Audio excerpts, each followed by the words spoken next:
Hi, how are you doing? I'm Fernando. Welcome to Host2B Academy. Today I'll show you how to add products to Shopify collections. First, let's access the Shopify dashboard. On the left sidebar, find the Products option. Just click it.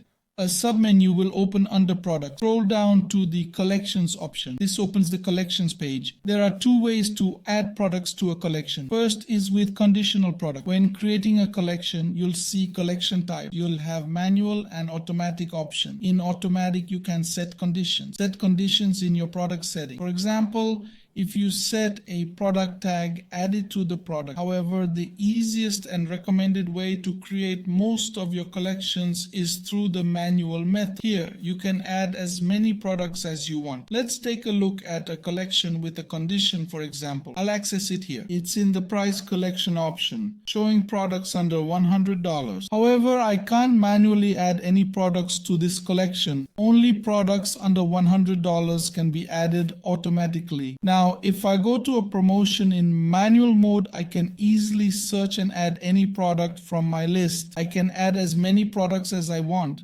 I just clicked and added it. And I can remove them just as easily. To remove, simply click the X next to the product to delete it from the collection.